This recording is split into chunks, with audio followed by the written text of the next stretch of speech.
Hello students, आज हम plant physiology के अंदर विसरण के संदर्भ में यानी कि डिफ्यूजन के संदर्भ में पढ़ेंगे।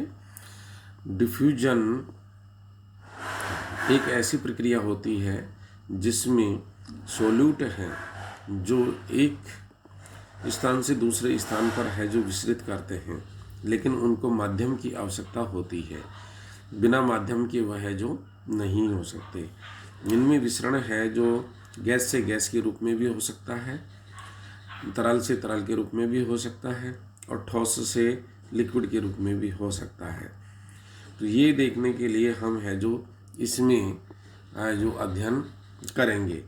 डिफ्यूजन है जो इस प्रकार से परिभाषित किया जाता है कि वह क्रिया जिसमें गैस, तरल और ठोस के अणुओं का अभिगमन उनकी उच्च सांद्रता से निम्न सांद्रता वाले स्थानों को होता है और विसरण या डिफ्यूजन कहलाता है। यानी कि किसी भी पदार्थ का जहाँ पर उच्च सांद्रता है और वह किसी माध्यम में रखे जाते हैं तो वह निम्न सांद्रता की तरफ जाते हैं, यानी कि उसके अणु है जो चले जाते हैं। उदाहरण के तौर पर हम ये देखते हैं कि पहले टाइम के अंदर एक स्याही की बूंद है जो हम है जो बीकर में डाल देते थे और वह बूंद है जो धीरे धीरे पानी के अंदर है जो विसरित होती रहती थी। इसी प्रकार से हम ये देखते हैं कि कॉपर सल्फेट है वह जो विसरित हो जाती है, यानी कि एक अणु यानी कि एक डेली छोटा सा टुकड़ा है जो हम इसका डालते हैं और वह डालने के बाद में जो क्रिस्टलाइन फॉर्म में डालते हैं वह डिसोसिएट होकर के आयनिक फॉर्म में आ जाता है और वह आयनिक फॉर्म होता है, यानी कि कॉपर के आयंस और सल्फेट के आयंस हैं जो होते हैं।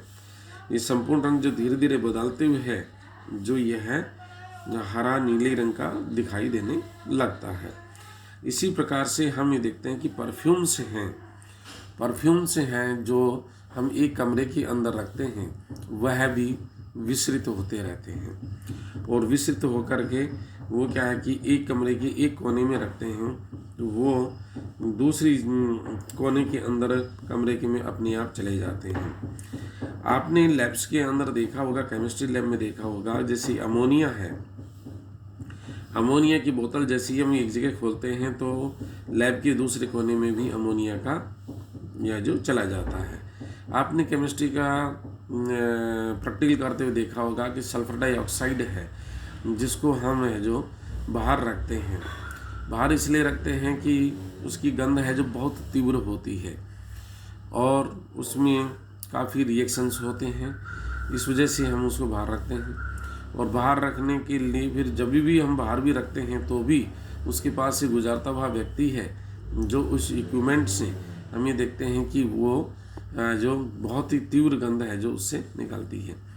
तो यह है जो एक डिफ्यूजन है जो कि अलग अलग माध्यमों के अंदर है जो इसमें जाता है और उस माध्यम की वजह से है जो ये विसरण होता है, यानी कि उसकी जो सोल्यूट होता है यानी कि जो विसरित होने वाला जो पदार्थ होता है वह कंसंट्रेट होता है और जिसमें विसरण होना है वह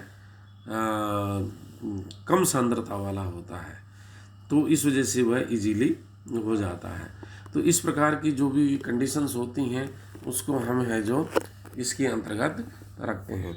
इस डायग्राम में आप देखिएगा कि इसमें यह दिखाई दे रहा है कि एक कोने के अंदर है जो विसरण एक है जो हाई पार्टिकल है जो प्रेशर के रूप के अंदर है जो डाई के रूप में है, वाटर इस बीकर में भरा हुआ है और उसी के साथ साथ लो पार्शियल प्रेशर से है जो ऊपर है, तो नीचे से ऊपर की तरफ है जो इसके अणु है जो जाते हुए आपको दिखाई दे रहे हैं। तो ये एक एग्जाम्पल के रूप के अंदर है जो आपको दिखाया गया है कि भाई किस प्रकार से है जो विसरण होता है इसमें है जो। तो विसरण की प्रक्रिया है जो इस प्रकार से यानी कि होती है। अब हम देखते हैं कि इसमें जो डिफ्यूजन प्रेशर डिफिशिएट ये क्या होता है। डिफ्यूजन प्रेशर डिफिशिएट यानी डिफ्यूजन तो हो गया लेकिन डिफ्यूजन प्रेशर डिफिशिएट क्या होता है, यानी कि विभिन्न अणु विसरण के दौरान एक दूसरे पर दबाव प्रेषित करते हैं, जिसे विसरण दाब कहते हैं, यानी कि डिफ्यूजन प्रेशर कहते हैं। डिफ्यूजन प्रेशर के को हम समझते हैं कि अणु अथवा आयन यानी कि ठोस, तरल और गैस की उनकी उच्च सांद्रता के क्षेत्र से निम्न सांद्रता के क्षेत्र की ओर गमन करने का विभव क्षमता यानी पोटेंशियल एबिलिटी को विसरण दाब, डिफ्यूजन प्रेशर डीपी कहते हैं। तो विसरण दाब विसरण करने वाले कणों की सांद्रता अथवा उनकी संख्या के समानुपाती होती है, अर्थात निकाय में विसरण करने वाले कणों की सांद्रता अधिक होने की पर विसरण दाब अधिक होता है, तथा एक सांद्रता कम होने पर उन पे दाब कम होता है। यानी कि कहने का तात्पर्य ये है इसका कि जब सांद्रता अधिक होगी तो विसरण दाब भी अधिक होगा, और सांद्रता कम होगी तो विसरण दाब भी कम होगा। तो ये प्रकार से है जो हम इसके अंदर अध्ययन करते हैं। इसी के साथ हम है जो factors affecting the rate of diffusion, इसके अंदर कौन कौन से फैक्टर्स हैं जो अफेक्ट करते हैं। तापमान बढ़ाने पर विसरण दाब, विसरण की दर है जो बढ़ जाती है, यानी कि अगर किसी भी जैसे पानी का टेम्परेचर हम बढ़ाते हैं तो उसके अंदर रखे हुए कॉपर सल्फेट के अणु है जो तीव्र गति से है जो विसरित होते हैं। ये क्यों होते हैं? क्योंकि कणों के अंदर जो गतिज ऊर्जा बढ़ जाती है। जब गतिज ऊर्जा बढ़ेगी तो उसकी वजह से है जो कण भी गति करते हैं। ये ग्राम के विसरण नियम के अनुसार विसरण दर विसरित होने वाले पदार्थों के घनत्व के वर्गमूल के प्रतिलोमानुपाती यानी कि होती है, यानी कि इन्वर्सली प्रोपोर्शनेट होता है ये घनत्व के। ये जो दिखाया गया है डी है जो inversely proportionate is equal to 1/√d, यानी कि डी कैपिटल डी यहाँ पर क्या है? विसरण है, और स्मॉल डी क्या है? घनत्व है। तो ये है जो इसको दिखाया गया है। इसी के साथ साथ में हम है जो ये देख रहे हैं कि इसके लिए जो बड़े अणु पर विसरण दर धीमी होती है, और यदि माध्यम की सांद्रता कंसंट्रेशन डिफ्यूजन है जो अधिक होती है तो विसरण दर कम होती है। कहने का तो इसका मतलब ये होता है कि जैसे विसरित होने वाले जो पदार्थ हैं उनके अणुओं की संख्या या उनकी साइज है जो ज़्यादा होती है, साइज मोटी होती है, तो विसरण की गति भी धीरे धीरे होती है। और अगर उनके अंदर जो विलयन है उसकी सांद्रता अधिक होती है तो, और चाहे सोल्यूट की छोटे भी कण हो तो भी उसमें धीमी गति होगी। तो ये भी ध्यान रखने की बात है कि विसरण की क्षमता है जो उस पर निर्भर अणुओं की साइज के ऊपर भी निर्भर करता है। इनके अंदर है जो हम ये देखते हैं कि जो सिग्निफिकेंस है यानी कि महत्वता क्या है। आपने छोटी क्लासेस में पढ़ा होगा कि प्रकाश संश्लेषण और श्वसन की प्रक्रियाएं होती हैं, जिनके अंदर है जो विसरण की प्रक्रिया के द्वारा कार्बन डाइऑक्साइड का लेना और ऑक्सीजन का बाहर निकलना यानी कि विनिमय होना स्वतंत्रता पूर्वक इसके अंदर विसरण द्वारा होता है। एक तो ये महत्वता है इसकी बहुत बड़ी पौधों के लिए। दूसरी महत्वता है वाष्पोत्सर्जन। जो वाष्पोत्सर्जन एवं निष्क्रिय लवण अवों यानी कि पैसिव साल्ट अपटेक जो होते हैं पौधों के द्वारा, वाष्पोत्सर्जन तो पत्तियों के द्वारा होता है, और लवणों का है जो पैसिव अपटेक है जो रूट्स के द्वारा होता है। तो ये है जो इसके अंतर्गत है जो विसरण के माध्यम से होता है। विसरण भोज्य पदार्थों की कमी को दूर में अभिगमन की सहायता से करते हैं, यानी कि जैसे पत्तियों से लेकर नीचे की तरफ है, नीचे से ऊपर की तरफ, तो विसरण के माध्यम से है जो वो जो इसमें करते हैं। तो यह है जो एक विसरण की प्रक्रिया है जिसको कि हम है जो कहते हैं। अब हम आते हैं एक नेक्स्ट टॉपिक पर जिसे कहते हैं osmosis. Osmosis is a very important aspect जो प्लांट फिजियोलॉजी फॉर प्लांट्स, यानी कि बहुत ही अच्छा एस्पेक्ट है जो इसके बारे में हम अध्ययन करेंगे। इसमें क्या है, परासरण जो है वह है एक विशेष प्रकार का विसरण है जिसमें जल अथवा विलयक के अणु अपने उच्च विभव क्षेत्र यानी कि शुद्ध विलायक से निम्न विभव क्षेत्र की ओर अर्धपारगम्य झिल्ली से परागमी होते हैं। यानी कि इसमें क्या है कि कोई भी विलायक या विलयन जो उसकी उच्च सांद्रता होती है तो उसकी निम्न सांद्रता के होता, जैसे हम इसको समझ लें अच्छी तरह कि डिस्टिल वाटर होता है या वाटर होता है, उसकी सांद्रता है जो H2O की प्योर 100 होती है। जब उसमें हम 10% यानी कि शुगर यानी कि 10 ग्राम शुगर 100 ml के अंदर अगर मिला देते हैं तो उसके अंदर क्या है कि 10% हम उसको बोलेंगे शुगर सॉल्यूशन। जब शुगर सॉल्यूशन 10% है तो इसका मतलब पानी की सांद्रता 100 से नीचे हो गई, कितनी हो गई, 90 हो गई। कहने का मतलब उसमें हमने 10% मिला दिया। जब 10% हमने मिला दिया तो इसका मतलब है कि विलयन जो इसके अंदर सोलवेंट है उसकी सांद्रता कम हो जाती है। तो इसका मतलब होता है कि ये होता है। अब इसमें क्या होता है कि जब एक कोशिका की सांद्रता अधिक है और एक कोशिका की सांद्रता कम है तो कम सांद्रता वाले यानी कि सॉल्यूशन उसके अंदर जो है तो इसका मतलब उसकी पानी की सांद्रता अधिक है उसके अंदर। कम वाले जो सॉल्यूशन है, एक कोशिका है जिसमें कम है और उसमें ज़्यादा है, तो उससे क्या होगा कि जिस कोशिका में सांद्रता कम है उससे उच्च सांद्रता वाले की तरफ चला जाएगा। तो ये एक बेसिक कॉन्सेप्ट है जिसके बारे के अंदर हमें जो अध्ययन कर रहे हैं।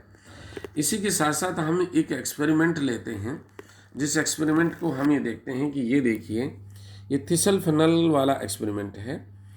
इसके अंदर है जो इनिशियल स्टेज दिखा रखी है और फाइनल स्टेज दिखा रखी है।